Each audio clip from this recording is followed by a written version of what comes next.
God has called us to the most amazing spiritual race. And Hebrews chapter 12 talks about the aspects of our life kind of being like a spiritual race.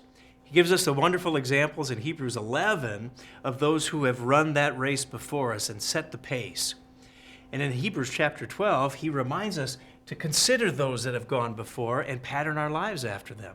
Then he tells us to compare that to ourselves. Look at our own life. What's weighing us down? What's hindering us from running the way that they have? And what can speed us along that great spiritual path? He also tells us there's another thing we can consider as we think about this calling that God's given us. He tells us that we can consider the race itself. Think about the race that God has called us to, living a life that is an honor to Him. He tells us in chapter 12 of Hebrews, he said, lay aside every weight and sin that so easily ensnares us, and let's run with endurance the race that's set before us. So as we think about that race, what is a race like? I think sometime in our lives we've all run a race. We've been a part of, maybe a competition, or our class had to go on a run, or we watch the Olympics on TV and we see how those races, those sprinters run. We see how the long distance runners run. And in a sense, he points us to think about that as a metaphor to our spiritual race. Well, one of the things when you think about a race, usually they're run on a track.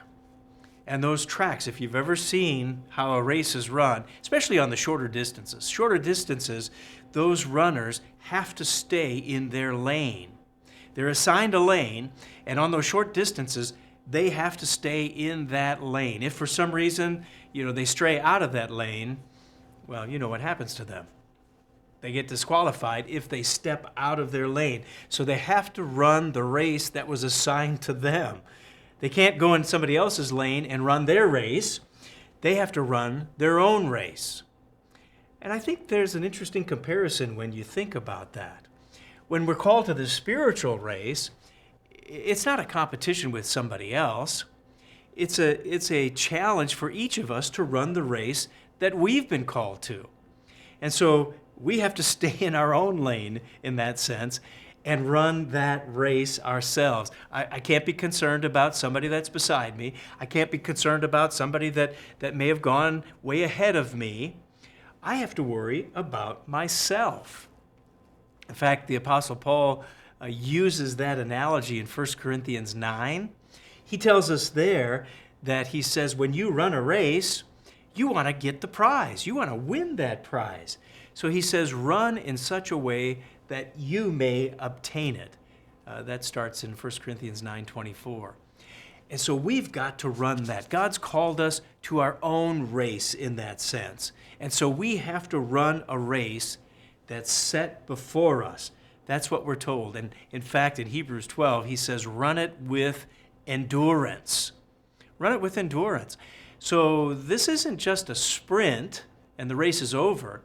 Here, the endurance that we need means that we've been called to a lifetime of racing in that sense. This most amazing spiritual race will go on till the end of our life.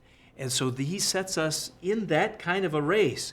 So it's not just a quick burst of energy and it's over with. Now we need the endurance that is, more or less, it's going to be a sustained spiritual effort that's ongoing. And so he tells us that kind of endurance is needed. It's necessary. It's absolutely something that's needed for us to win the race that's set before us. So no wonder we're given all of these examples like Moses who went before us and how over all this lifetime period that he sustained that effort, especially as they came out of Egypt and went on for 40 more years. Boy, you talk about a sustained effort. That we can look to that example and we can strive to live by that as well. And so to think of that is an amazing example of faithfulness that was exhibited before us. And an amazing thing about that is we can do the same thing. When we consider the race, we consider ourselves and those that have gone before. What a great reminder that we can win this race.